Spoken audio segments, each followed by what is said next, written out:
The wooden flute clattered to the ceramic floor, and in that instant, the 6-year-old boy's head snapped toward the sound.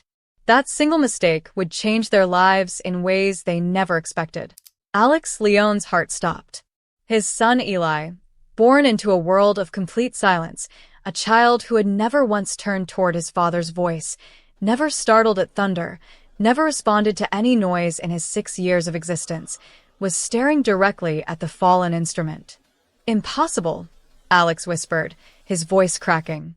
He stood frozen in the doorway of the private clinic's therapy room, watching as the new nurse scrambled to retrieve the flute, her face flushed with embarrassment. "I'm so sorry, Mr. Leone," Lina Park said, clutching the ancient wooden instrument to her chest. "I didn't mean to drop it. I was just... Play it again." Alex's command cut through her apology like a blade. He moved forward with the dangerous grace that had made him one of the most feared men in Varenza, though his hands trembled as he knelt beside his son. "Play it. Now." Lina hesitated, her dark eyes darting between the Mafia boss and the small boy who sat motionless on the therapy mat, his own eyes still fixed on the flute with an intensity that seemed impossible for a deaf child.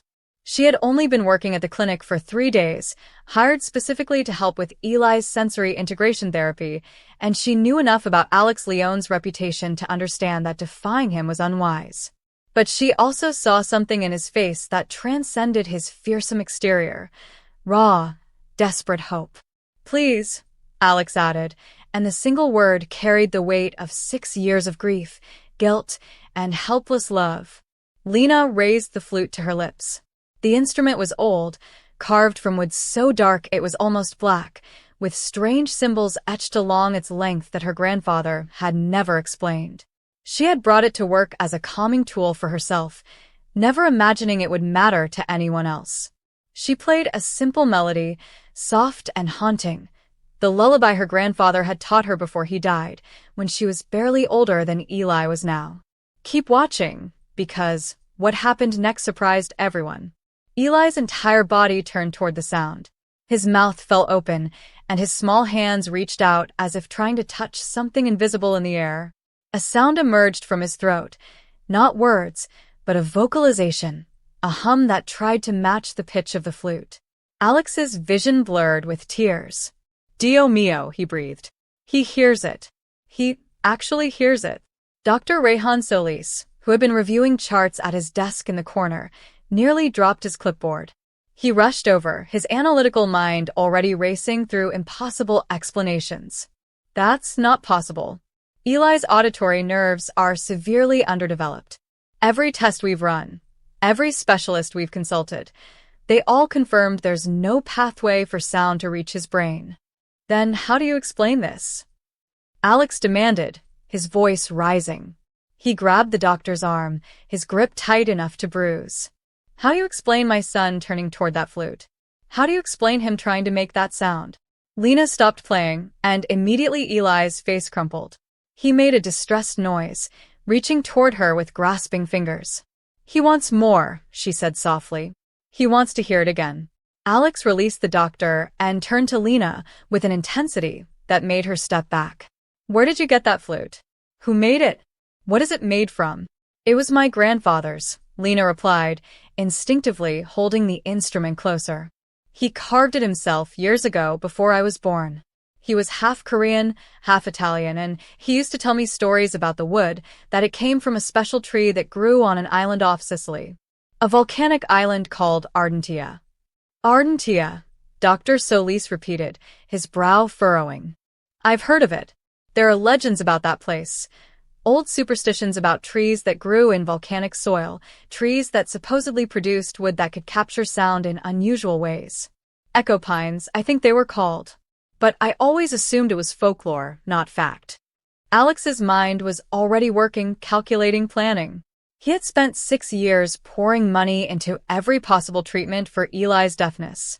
Countless doctors, experimental therapies, cutting-edge technology. Nothing had worked. His son had been born during an emergency C-section that saved his life but claimed his mother's, and Alex had carried the crushing weight of that choice every single day since.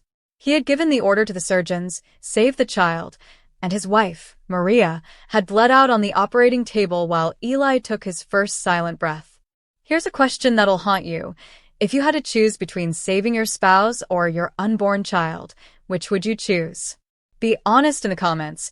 There's no right answer, only impossible ones. The guilt had nearly destroyed him.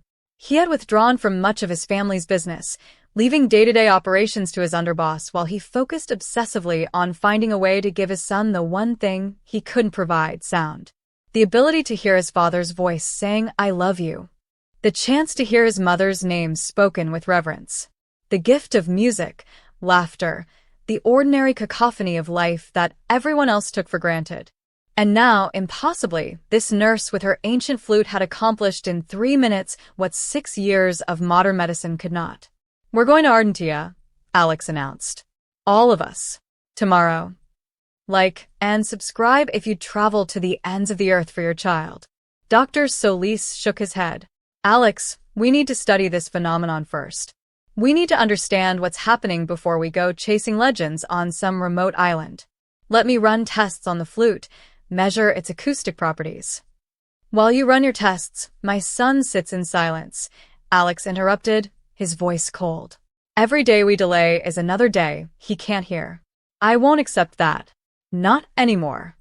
Lina cleared her throat nervously. "Mr. Leone, I should tell you something about my grandfather.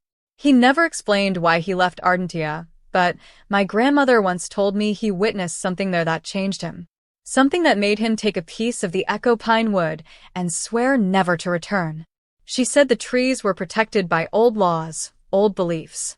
She said people who went looking for them with greed in their hearts never came back."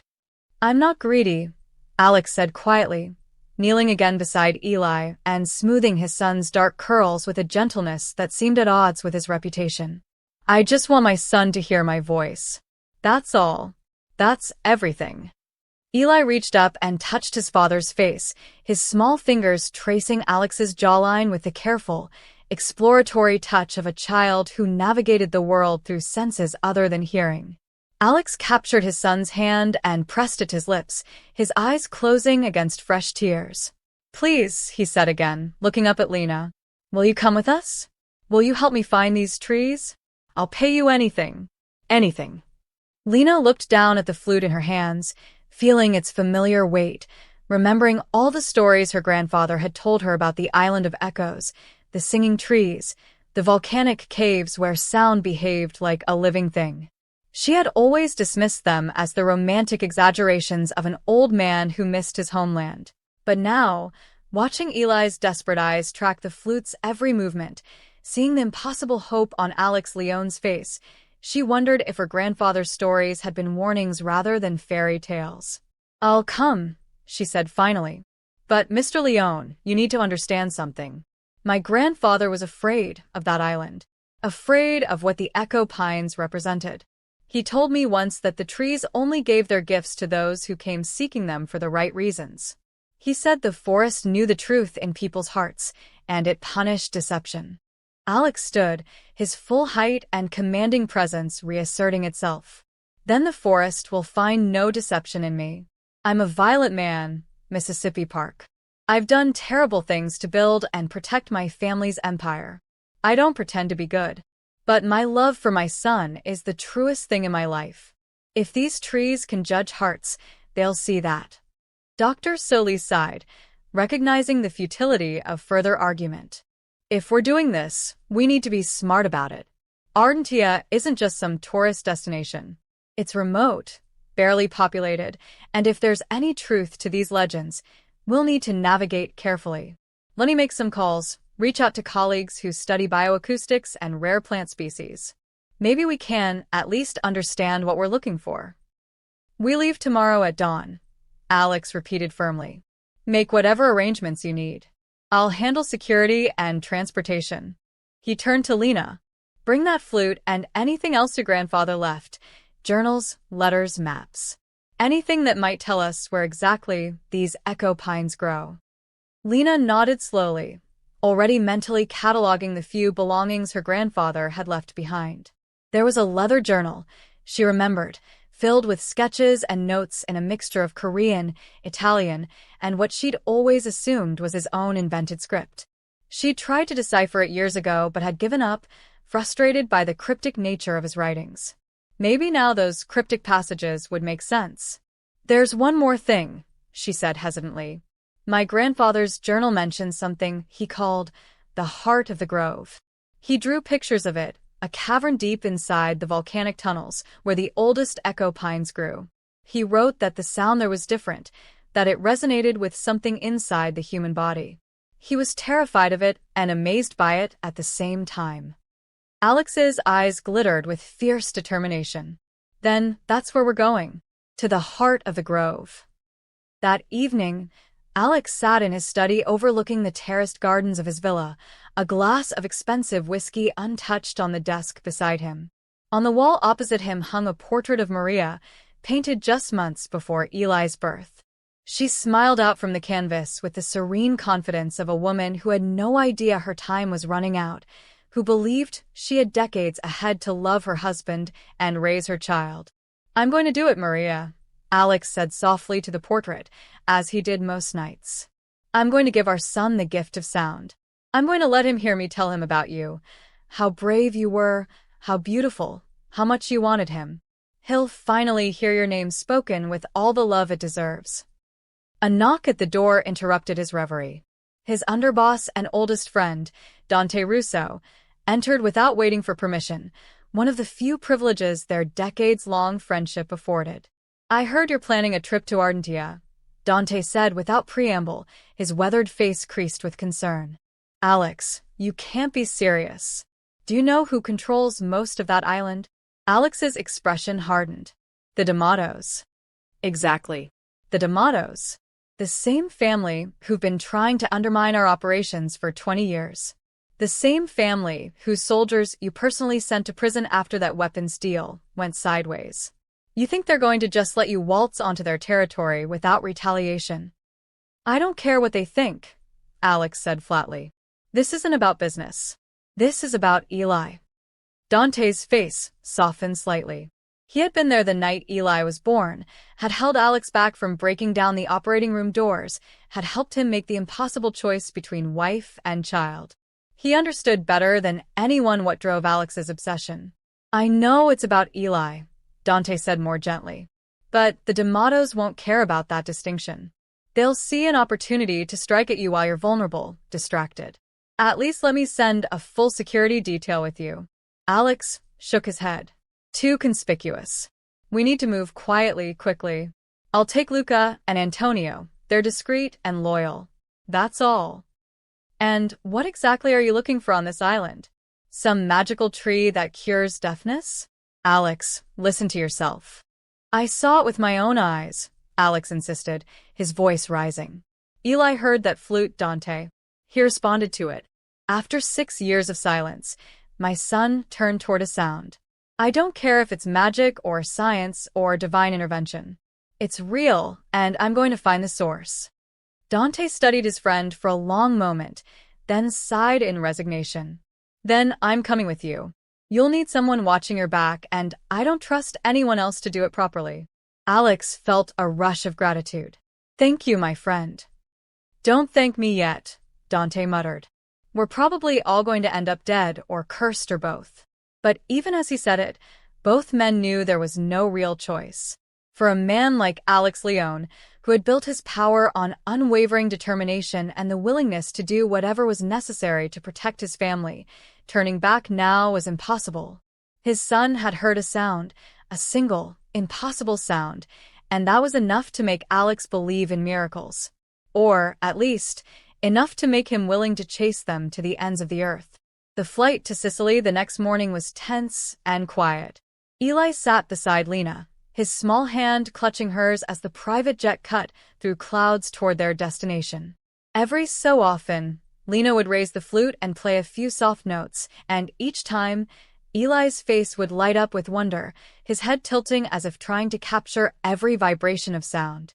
Dr. Solis had spent the flight measuring the flute with every portable instrument he'd brought, recording its acoustic properties, analyzing the wood's density and composition. It's unlike anything I've ever seen, he muttered, more to himself than anyone else. The cellular structure of this wood is extraordinarily complex. It's as if it's designed to capture and amplify specific frequencies. The frequencies that reach damaged auditory nerves? Alex asked, leaning forward in his seat. Possibly. The human auditory system is remarkably complex. Even severe nerve damage often leaves some residual pathways. If this would somehow resonates at exactly the right frequencies, it might be able to stimulate those dormant pathways, essentially bypassing the damaged portions. Dr. Solis paused, frowning at his readings.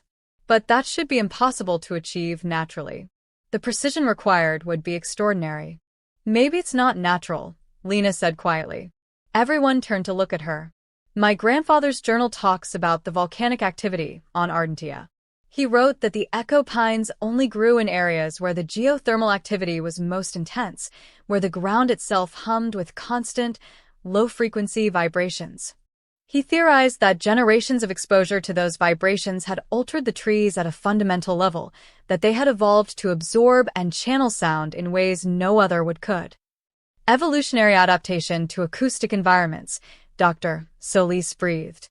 It's theoretically possible, though the time frames would need to be enormous. Unless... He trailed off, his mind clearly racing. Unless what? Alex demanded. Unless the geothermal activity accelerated the evolutionary process somehow. Or unless there's something in the volcanic soil itself, minerals, compounds we don't fully understand, that affected the tree's growth at a cellular level. The doctor shook his head in wonder. If we can confirm any of this, it would revolutionize our understanding of bioacoustics and natural medicine. I don't care about revolutionizing anything, Alex said bluntly. I care about my son. From the cockpit, the pilot's voice crackled over the intercom. We'll be landing in 20 minutes, Mr. Leone. Ground transportation to the port is arranged as requested. Ardentia was not accessible by air. The volcanic island's terrain was too rugged, too unstable for a proper airstrip. They would have to take a boat from the Sicilian coast, a journey of several hours across increasingly rough waters. Alex looked out the window at the Mediterranean spreading below them, its surface glittering in the morning sun. Somewhere out there, beyond the horizon, lay the island that held his son's future. The island where Maria's death might finally gain meaning, where the guilt that had poisoned 6 years of his life might transform into something redemptive. He didn't believe in fate. He believed in power, money, and the willingness to do what others wouldn't.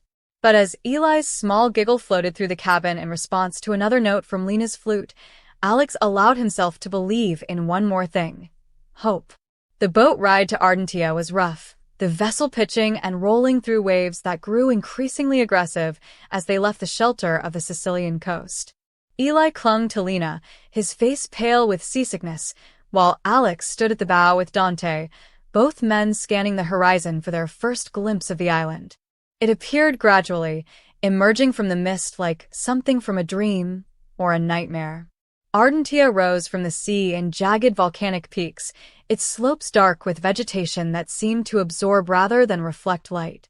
Smoke or steam drifted from several points on the island's crown, evidence of the geothermal activity that made it both dangerous and, apparently, miraculous. Cheerful place, Dante muttered. I can see why your grandfather ran away from it, Mississippi Park. Lina had joined them at the bow, leaving Eli in Dr. Solis's care below deck. He loved it actually, she said softly. That's what made his fear of it so disturbing. He would talk about Ardentia with this mixture of longing and terror. He said it was the most beautiful and most terrible place he'd ever known.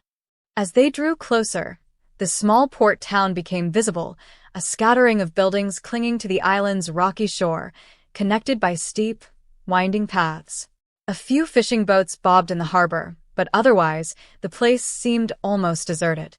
Not exactly a tourist destination, Dante observed. Their captain, a weathered Sicilian who'd been well paid for his discretion, called out from the wheelhouse. We'll be docking in 10 minutes. But I'm telling you, signore, like I told you before, I'm not staying on this island overnight. The locals have their superstitions, and I have mine. I'll come back for you tomorrow at dawn as agreed. Not before. Alex nodded curtly. He'd expected as much. Ardentia's reputation apparently extended even to practical, hard-bitten sailors. The dockmaster who met them was an elderly man with a face like cracked leather and eyes that seemed to look straight through them. He studied their group with undisguised curiosity, the well-dressed Mafia boss with his bodyguards, the professional-looking doctor, the young Korean-Italian nurse, and the small deaf boy who clung to her hand. "You're looking for the Echo Pines," he said without preamble. It wasn't a question. Alex's hand moved instinctively toward the weapon concealed beneath his jacket, but Lina stepped forward before he could respond with hostility. "My grandfather was from this island," she said. "His name was Lina Park. He left many years ago, but he spoke of the Echo Pines often. Do you remember him?" The dockmaster's weathered face transformed with surprise and something like relief. "Juncio? Little Juncio who used to carve whistles from driftwood? Of course I remember him. We all thought he died when he left. No one ever heard from him again." "He passed away decades ago," Lina said gently. "But he never forgot Ardentia. He never forgot the trees." The old man's expression grew somber. Then he never forgot what happened to his father, either. What the trees showed him about truth and lies. He fixed his gaze on Alex. "The Echo Grove isn't for everyone, Signore. It has a way of revealing what people would rather keep hidden. Are you prepared for that?" "I'm prepared for anything if it means my son can hear," Alex replied steadily. The dockmaster studied him for a long moment, then nodded slowly. "You'll need a guide. The paths to the volcanic caves have changed since Juncio's time. The last eruption altered the landscape. I can take you as far as the outer groves, but I won't enter the heart. No one from this island will. Not anymore." "Why not?" Dr. Solis asked, his scientific curiosity evident. "Because the D'Amatos have claimed it," the dockmaster said, and suddenly his face was closed, frightened. "They came 5 years ago, started cutting down the Echo Pines, extracting something from the wood and the soil. They say they're conducting research, but we know better. They're stealing the island's heart for profit, and the grove is dying because of it." Alex's jaw tightened. Of course the D'Amatos were involved. Of course his family's oldest rivals had found a way to poison even this desperate hope. "Have they succeeded?" he asked. "Have they extracted what they're looking for?" "Not yet," the dockmaster said. "The deepest caves, where the oldest trees grow, they're protected by more than just legend. The D'Amatos have lost men trying to reach them. They say the caves themselves fight back, that the sound inside drives people mad. But they keep trying. Greed is a powerful motivator." "So is love," Alex said quietly. The dockmaster's eyes softened slightly. "Yes. Yes, it is. Come. We'll leave within the hour. But I warn you, the D'Amatos have men stationed around the island. If they discover Leone family presence here, there will be bloodshed." "Then we'll be careful," Dante said, his hand resting on his own concealed weapon. They spent the afternoon climbing steep, rocky paths that wound through dense vegetation. The flora of Ardentia was unlike anything on the Sicilian mainland, darker, lusher, seemingly more alive. Strange flowers bloomed in the volcanic soil, their petals colors that had no names. Birds called with voices that sounded almost musical, their songs echoing off the rock faces in ways that created natural harmonies. And everywhere there was the sound, a low, constant hum that seemed to emanate from the island itself, vibrating up through the soles of their feet and into their bones. It wasn't loud, but it was persistent, unavoidable, the voice of the volcanic activity that gave Ardentia its power and its danger. Eli, who had been tired and frightened at first, gradually began to respond to the ambient sound. His small face lit up with wonder, and he pulled away from Lina to press his hands against the ground, feeling the vibrations. He laughed, a sound of pure joy that brought tears to Alex's eyes. "He feels it," Lina said, her own voice thick with emotion. "The island is speaking to him." Dr. Solis was taking constant readings with his portable equipment, his excitement growing with each measurement. "The frequency range here is extraordinary. It's as if the entire island is generating a natural resonance chamber. These vibrations, They're in the same range that affects human neural pathways. If someone with auditory processing issues were exposed to this consistently over time, it could potentially stimulate dormant nerve function. Could it heal Eli? Alex demanded. I don't know, the doctor admitted. But it's possible. The flute worked because it channeled and concentrated these frequencies. Being here at the source, it might be even more effective. They reached the outer groves as the sun began to set, painting the volcanic peaks in shades of crimson and gold. The echo pines were immediately identifiable, tall, ancient trees with bark so dark it seemed to absorb light, their branches spreading in patterns that looked almost geometric. When the wind moved through them, they sang a low, haunting melody that made the hair on Alex's arms stand up. Lina pulled out her grandfather's journal and began comparing his sketches to the landscape around them. The heart of the grove is deeper in, she said, pointing toward a cluster of rocky outcroppings that marked the entrance to the volcanic cave system. According to this, there's a main passage that leads down into the geothermal chamber. That's where the oldest trees grow. That's also where the D'Amatos have established their operation, the dock master said grimly. He pointed to fresh tracks in the soil, boot prints, and equipment marks that spoke of recent, heavy activity. They come and go, taking samples, setting up their machinery. They don't care what damage they do. Alex felt rage kindle in his chest, not the hot, impulsive anger that led to mistakes, but the cold, calculated fury that had made him dangerous. The D'Amatos weren't just his enemies. They were threatening his son's only chance at healing.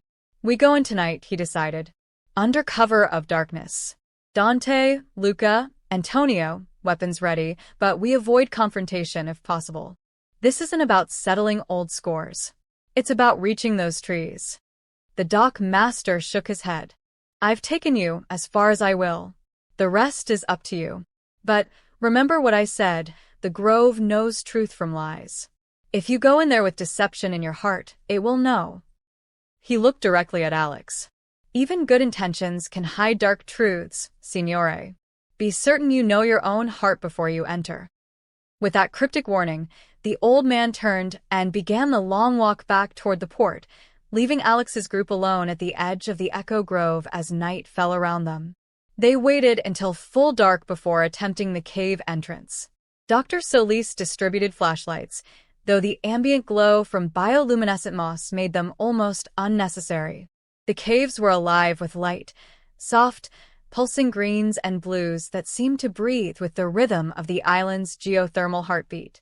And everywhere there was sound. Not just the low hum they'd felt on the surface, but layers of it, harmonics and overtones that created an almost orchestral effect. The cave walls themselves seemed to sing, responding to their footsteps, their breathing, even their heartbeats with echoing countermelodies. Eli was transfixed. He pulled free from Lina's hand and walked forward on his own, his small form illuminated by the bioluminescent glow, his face radiant with wonder. He was hearing, truly hearing, perhaps for the first time in his life, not just the flute's melody but an entire symphony of sound that the cave produced naturally. Remarkable, Dr. Solis breathed, his instruments going wild with readings. The acoustic properties here are beyond anything I've ever encountered. The cave system is acting as a massive resonance chamber, amplifying and modulating sound in ways that shouldn't be possible. They moved deeper, following passages that Lina's grandfather had mapped decades ago. Some were blocked now, changed by volcanic activity or deliberate excavation. They saw evidence of the D'Amatos' work, drilling equipment, sample containers, scientific instruments that looked far more sophisticated than what Dr. Solis carried. They're serious about this, Dante muttered, examining an abandoned drill site. This isn't just exploitation. It's a full research operation. Research into what? Alex asked. Dr. Solis picked up a discarded tablet computer, its screen cracked but still functional. He powered it on, scrolling through files with growing alarm. Neurotech, he said finally. They're trying to synthesize the Echo Pine's properties artificially. They want to create a marketable neural stimulation technology, something they can patent and sell. If they succeed, they could make billions. And kill the trees in the process, Lina said angrily. looking at core samples stacked nearby. They're destroying something ancient and irreplaceable for profit. Alex felt the cold fury intensify. This was exactly the kind of corruption that had poisoned his own family's business. The willingness to destroy anything, hurt anyone, in pursuit of money and power. He had spent 6 years trying to be better than that, trying to use his resources to heal rather than harm. And now the D'Amatos were threatening to take away his son's only chance at healing, all for their bottom line. "We keep moving," he said grimly. "We find the heart of the grove before they do." The passage opened into a vast chamber, and they all stopped, breathless. The cavern stretched high above them, its ceiling lost in shadows. But it was what grew in the chamber that stole their breath, a grove of echo pines unlike any they'd seen on the surface. These trees were massive, ancient beyond measure, their trunks twisted and gnarled with age. They glowed faintly from within, as if lit by some internal fire, and the sound they produced was overwhelming, a deep, resonant chord that seemed to vibrate through every cell of their bodies. Eli made a sound, not just a hum or a giggle, but something close to a word. He was trying to speak, his small voice struggling to match the tones the trees produced. Alex's vision blurred with tears. His son was finding his voice in this impossible place, surrounded by singing trees in the heart of a volcanic island. It was the most beautiful thing he'd ever witnessed. "We need to take samples," Dr. Solis said, already moving forward with his collection kit. "Just small pieces, enough to study, to potentially synthesize into a treatment for Eli and others like him." "No." The voice came from behind them, cold and familiar. They spun around to find themselves surrounded. At least a dozen armed men had emerged from side passages, weapons drawn and pointed directly at Alex's group. And at the center of them stood Vittorio D'Amato, head of the rival family, his weathered face split in a triumphant smile. "Alex Leone," Vittorio said, his voice echoing through the chamber. "I heard rumors you'd come to Argentia, but I barely believed it. What kind of fool walks onto enemy territory with so little protection?" "The kind of fool who has nothing left to lose," Alex replied evenly, his hands carefully visible and empty. Behind him, he could sense Dante and his other men tensing, calculating odds, preparing for violence. Vittorio's eyes traveled over their group, lingering on Eli with something like recognition. "Ah, the deaf boy." "Your son, yes? I heard about that tragedy. Your wife dying to bring him into the world, the child born broken. That must haunt you, Alex. Knowing you chose him over her, and he turned out defective anyway." Alex's control snapped. He lunged forward, rage overwhelming caution, but Dante and Luca grabbed him, holding him back even as Vittorio's men raised their weapons. "Easy," Vittorio said, laughing. "I'm not here to kill you, Alex. Or at least, not immediately. I'm curious what you're doing in my research facility." "Your research facility?" Lina stepped forward, her voice shaking with anger. "These trees were here thousands of years before you showed up with your drills and your greed. You don't own them." "I own this island," Vittorio corrected coldly. "I own everything on it, including the echo pines and their miraculous properties. Properties that will make me one of the richest men in Europe once we perfect the synthesis." He gestured around the chamber. "This isn't just about money, though. It's about power. Imagine being able to cure deafness, to restore hearing to millions. Whoever controls that technology controls a medical revolution." Comment greed if you think Vittorio represents everything wrong with humanity. Comment business if you think he's just a realist. No judgment, just curious where you stand. While destroying the source in the process, Dr. Solis said, his scientific disgust evident. "You're killing these trees with your extraction methods. In another year, maybe 2, they'll all be dead." Vittorio shrugged. "By then we'll have what we need. The trees are just the starting point. Once we understand the molecular mechanism, we can synthesize it artificially. These," he waved dismissively at the ancient echo pines, "will be obsolete." Something was building in the chamber. Alex felt it first, a change in the air pressure, a shift in the deep hum that emanated from the trees. The bioluminescent moss began to pulse more rapidly, and the tree's song grew louder, more complex. "What's happening?" one of Vittorio's men asked nervously. Dr. Solis was staring at his instruments in disbelief. "The frequency is spiking. It's like the chamber is responding to—" He looked up at the confrontation, at the weapons, at the violence barely held in check. "To the emotional state in this room. The chamber is reacting to us." "Nonsense," Vittorio scoffed. But even as he said it, the humming intensified further. Loose stones began to vibrate off the walls. The ancient trees swayed despite the absence of wind.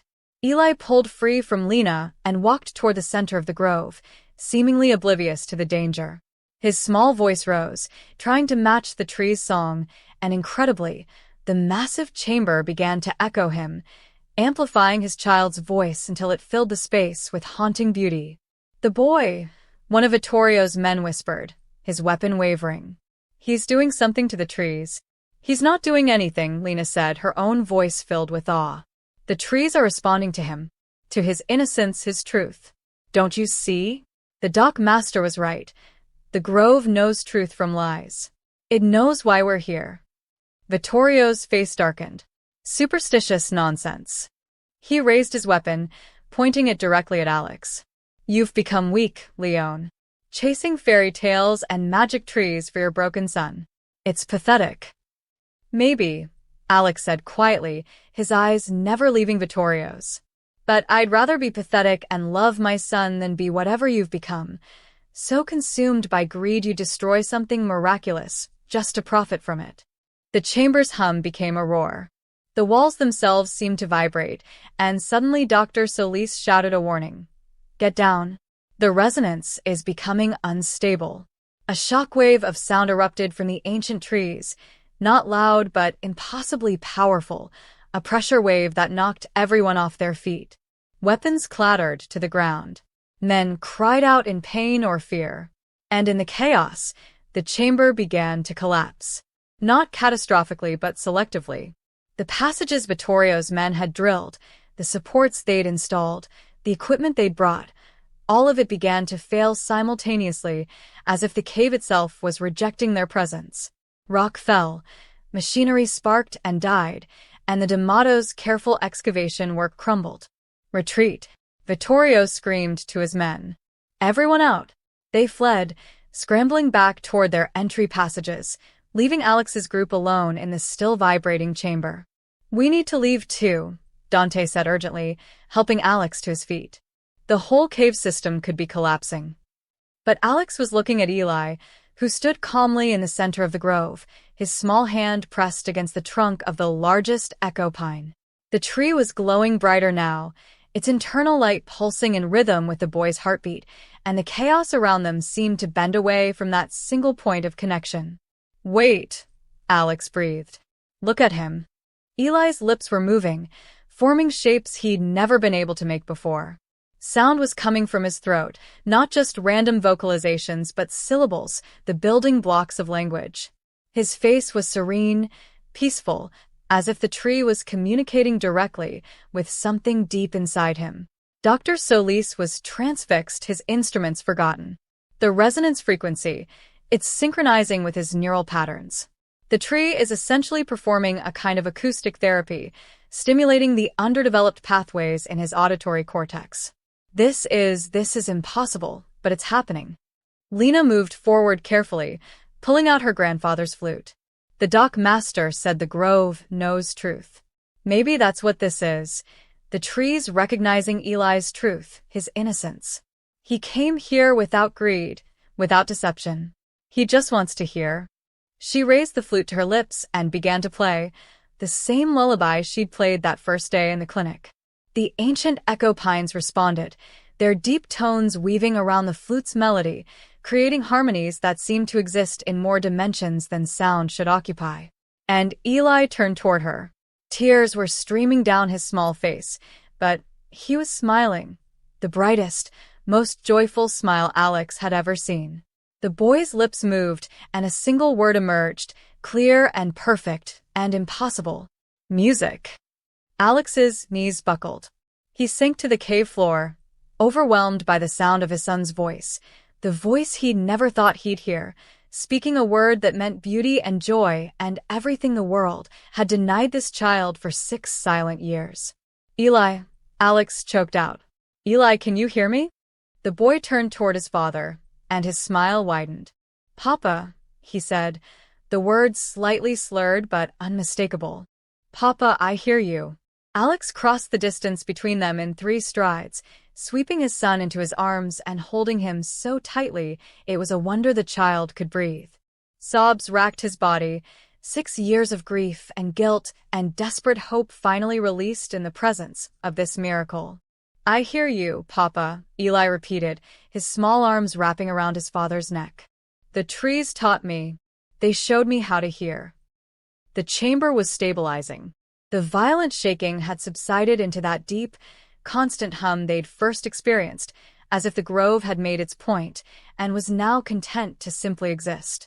Dust and small stones still rained down occasionally, but the catastrophic collapse had been averted. "We need to move," Dante said gently, placing a hand on Alex's shoulder. "The D'Amatos will regroup. When they realize we survived and the chamber is stable, they'll come back with more men, more weapons. We can't fight them here." Alex nodded, reluctantly releasing Eli but keeping the boy's hand firmly in his own. "Dr. Solis, can you take samples? Enough to study, to potentially help other children like Eli." The doctor was already moving, carefully collecting small pieces of bark, samples of the bioluminescent moss, measurements of the soil composition. "I have enough here to begin preliminary analysis. But Alex, you need to understand, what happened to Eli tonight may not be replicable in a lab. This wasn't just about the tree's acoustic properties. It was about this place, this moment, the resonance between Eli and the grove. I don't know if we can bottle that." "Then we protect this place," Alex said with sudden conviction. "We make sure the D'Amatos can't destroy it. These trees saved my son's life. I won't let them be sacrificed for profit." Noble sentiment, a new voice echoed through the chamber, but somewhat naive, don't you think? They spun around to find Vittorio had returned, but not with an army. He stood alone at the passage entrance, his weapon holstered, his hands raised in a gesture that wasn't quite surrender, but wasn't quite threat either. Blood trickled from a cut on his forehead, and his expensive suit was covered in dust and debris. "My men are gone," he said flatly. "They ran when the cave started to collapse. Cowards." He stepped into the chamber, his eyes fixed on the glowing echo pines.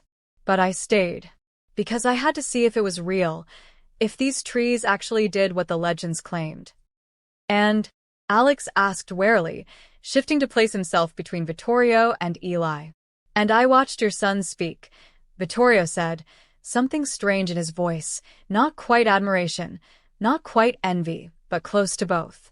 "I watched a child who was born deaf form words as clearly as any hearing child. In the span of minutes, you accomplished what all my research, all my expensive equipment and brilliant scientists couldn't achieve in 5 years." He moved closer to the nearest echo pine, reaching out to touch its glowing bark with something like reverence. "You were right, what you said before. I've become something monstrous in my pursuit of profit. I looked at these trees and saw only commodities, resources to be exploited. I never stopped to consider what they actually were, living things with their own kind of intelligence, their own purpose." "So what now?" Dante asked, his hand never straying far from his concealed weapon. "You've had your epiphany. That doesn't change the fact that you tried to kill us 20 minutes ago." Vittorio laughed bitterly. "No, it doesn't." "And it doesn't change the fact that your boss and I have been enemies for 20 years, that our families have spilled each other's blood more times than I can count." He turned to face Alex directly. "But maybe it could change what happens next. Maybe we could call a truce, just for this place. Protect the grove together instead of fighting over who gets to destroy it." Alex studied his old enemy, searching for deception, for the angle. But all he saw was a man who looked as shaken and humbled as Alex himself felt. The grove's power hadn't just healed Eli, it had forced everyone in this chamber to confront their own truths, their own motivations.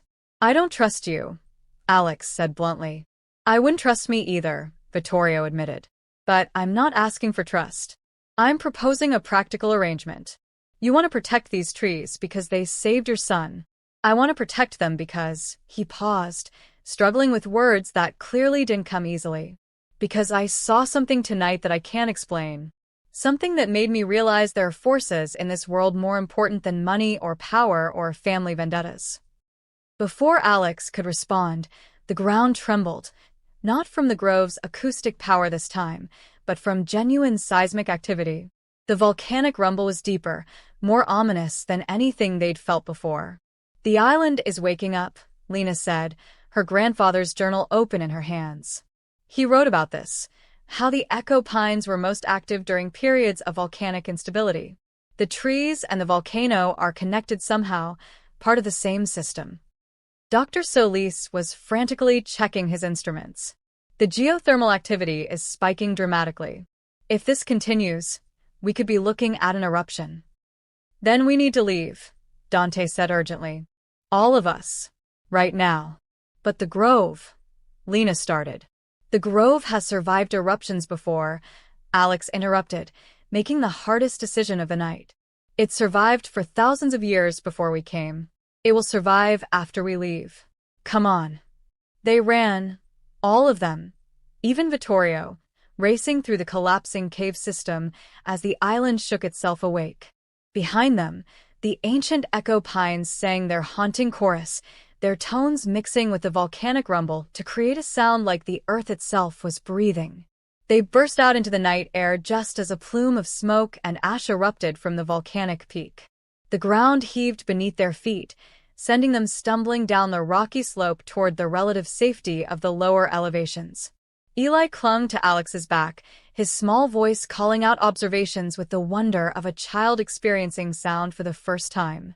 The volcano is loud, Papa. The rocks are crashing. I can hear everything. Despite the danger, despite the chaos, Alex found himself laughing. Actually laughing, as he ran through the dark with his son's voice in his ears. It was terrifying and exhilarating and perfect. They made it to the port town just as dawn was breaking, the sky painted in shades of orange and red that matched the glow from the volcano's crater. The dock master was there, along with most of the island's small population, preparing to evacuate if the eruption worsened. You made it out, the old man said, relief evident in his weathered face. And the boy, he stopped, staring at Eli. He's different. The grove touched him. The grove healed him, Alex corrected. He can hear now. He can speak. The dock master nodded slowly, unsurprised.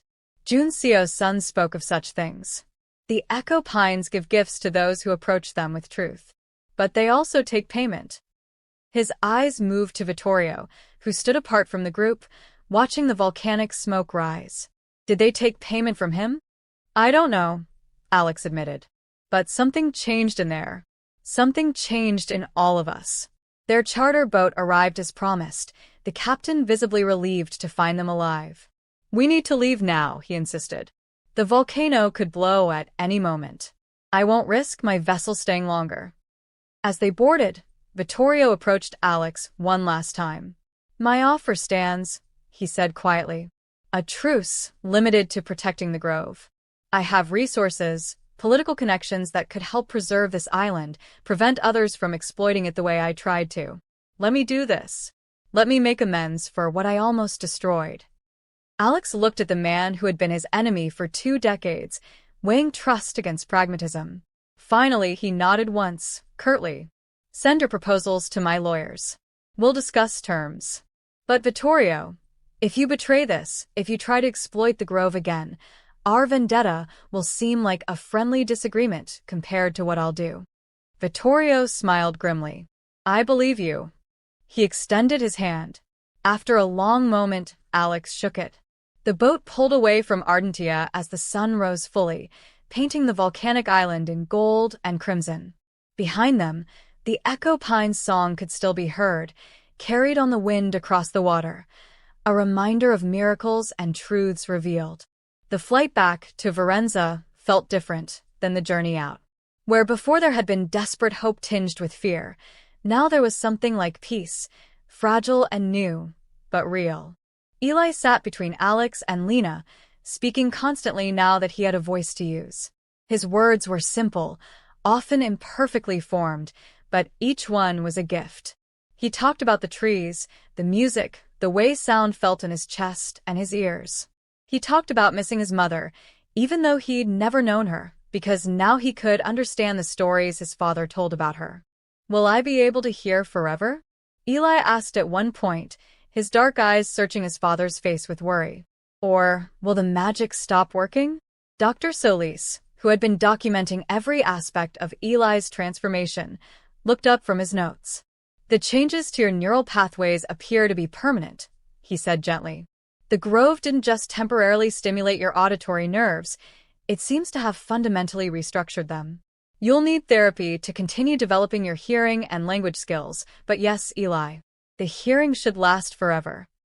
"Because the trees knew I was telling the truth," Eli said solemnly. "The Doc Master said the grove knows truth." "What truth did you tell the trees?" Lina asked softly. Eli thought for a moment, his small face serious. "I told him I wanted to hear my papa say, 'He loves me,' that I wanted to hear him talk about Mama, that I wanted to know what music sounds like and birds and thunder and people laughing." He looked up at Alex. "Was that the right thing to wish for, Papa?"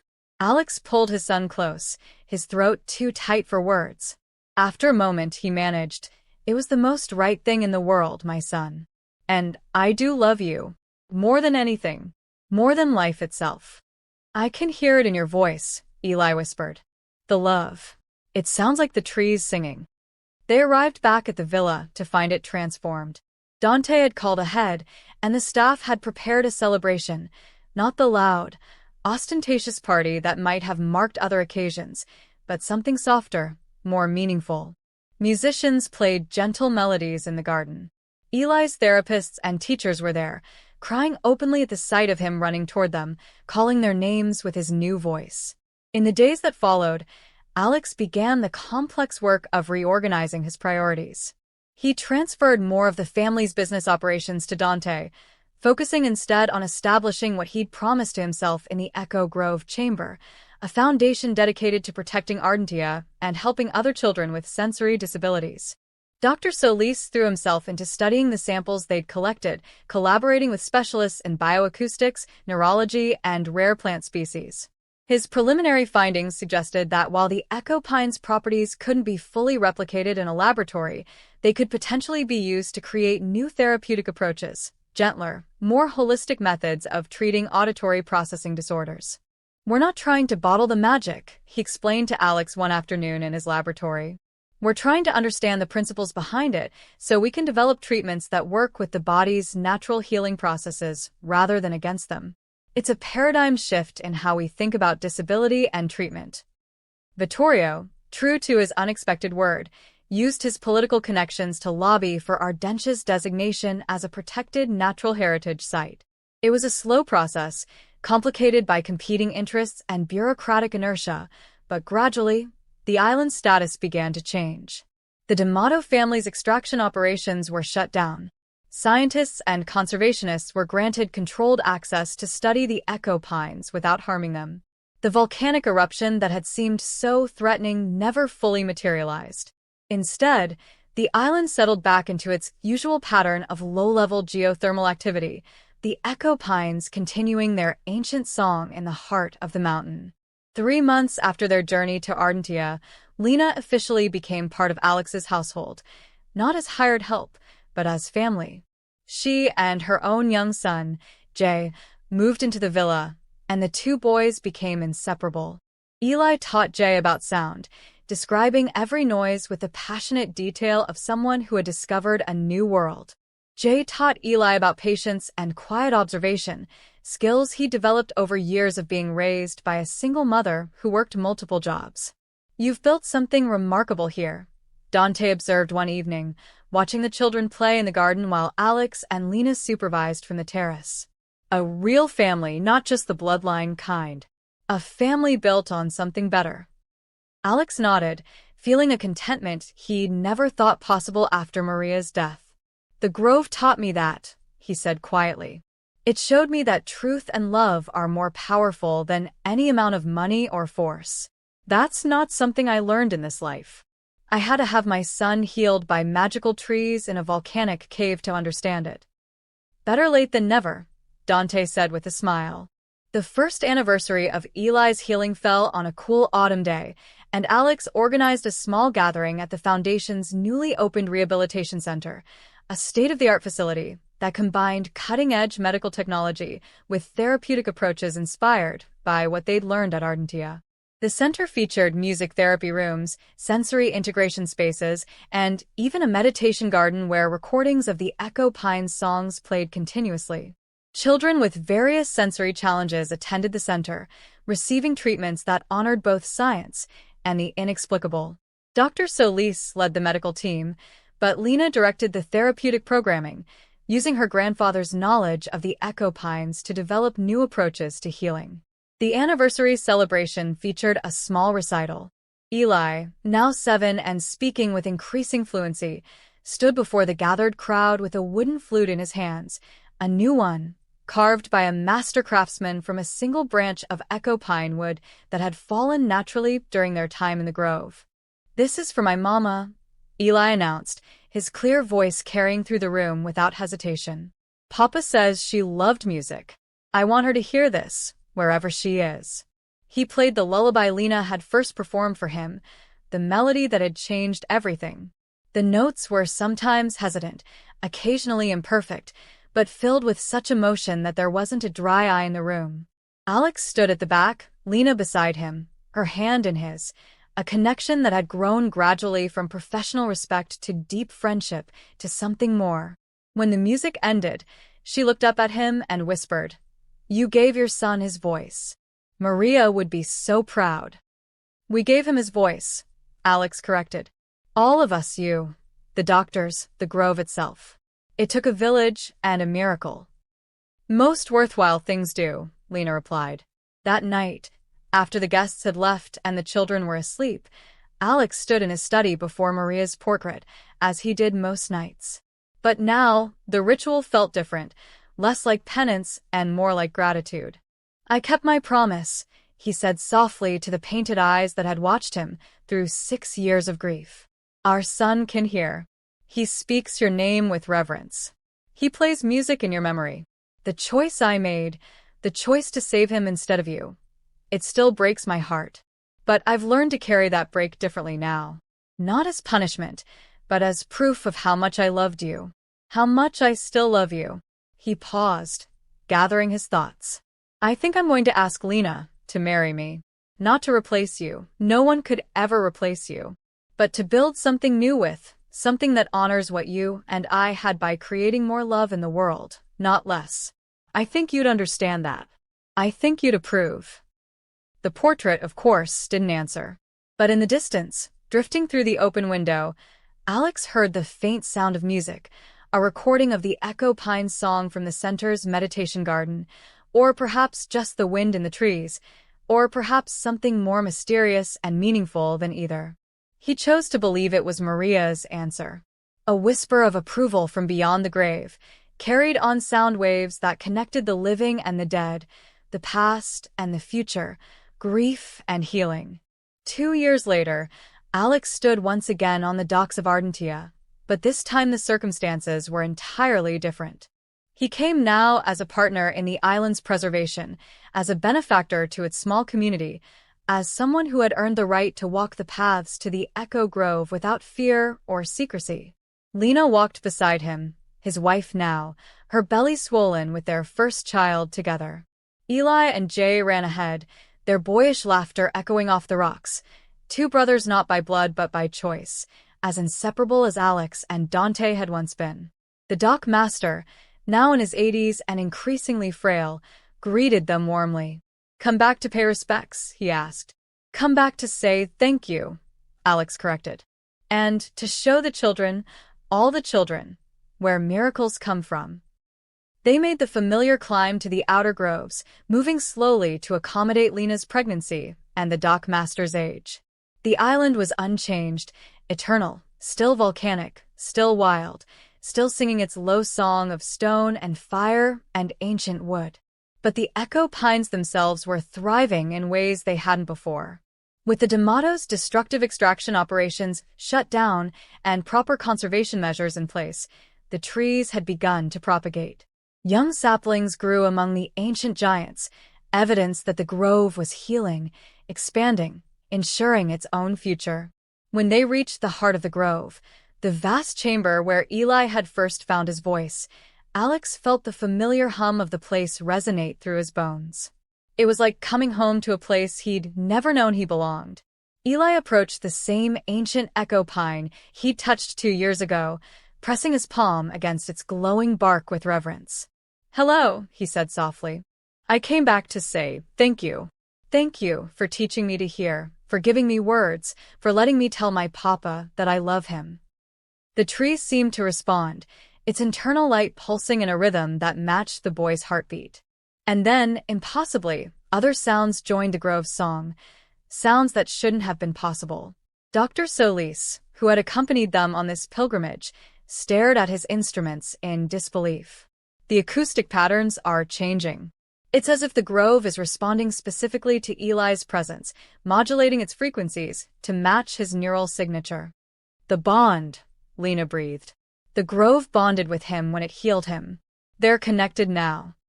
Alex watched as his son communed with the ancient tree, watched as the miracle of 2 years ago revealed itself to be not a one-time event, but an ongoing relationship.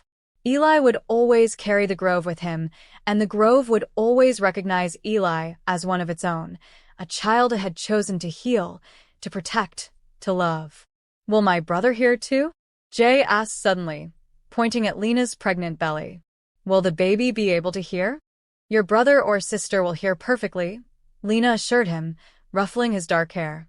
"They don't need the grove's magic. But maybe," she looked around the glowing chamber with something like wonder, "maybe we'll bring them here, anyway, to teach them about truth and miracles and the things in this world that can't be explained by science alone. To teach them gratitude," Alex added, pulling his family close, wife and sons and unborn child, all of them sheltered beneath the ancient trees that sang of healing and redemption. They stayed in the grove for hours, playing music and telling stories and simply existing in that space between the natural and the supernatural, where miracles happen not because they were demanded or purchased, but because they were deserved by hearts that approached the world with truth. As they finally prepared to leave, Eli turned back one last time to the echo pines. "I'll come back," he promised. "When I'm grown up, I'll protect you like you protected me. I'll make sure no one ever hurts you again." The trees sang their response, a chord so pure and perfect it brought tears to every adult eye. It was a promise given and received, a covenant between a boy and a forest, witnessed by a family built from grief and transformed by impossible healing. They descended the mountain as the sun set, painting the volcanic peaks in colors of fire and hope. Behind them, the echo grove continued its eternal song, a reminder that some things in the world remained sacred, powerful, and utterly beyond human understanding. And in Alex Leone's heart, where guilt and grief had lived for so long, there was finally, fully, peace. Peace that sounded like his son's laughter, his wife's whispered endearments, the music of a life rebuilt from ashes, and the distant echo of trees that knew the truth of all things and healed those worthy of healing. The sound of miracles, it turned out, was the sound of love made audible, in a child's first word, in an ancient tree's song, in the forgiveness that finally allowed a broken man to hear not just with his ears, but with his heart.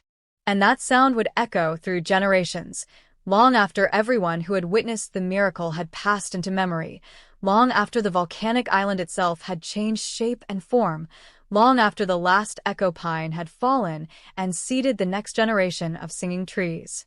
Some sounds, Alex understood now, were eternal, not because they never ended, but because they changed everything they touched, creating ripples that extended outward forever, from father to son, from past to future, from grief to joy, from silence to song. His son could hear, and that single, impossible truth had rewritten everything. If this story changed how you see the world, even a little bit, smash that subscribe button.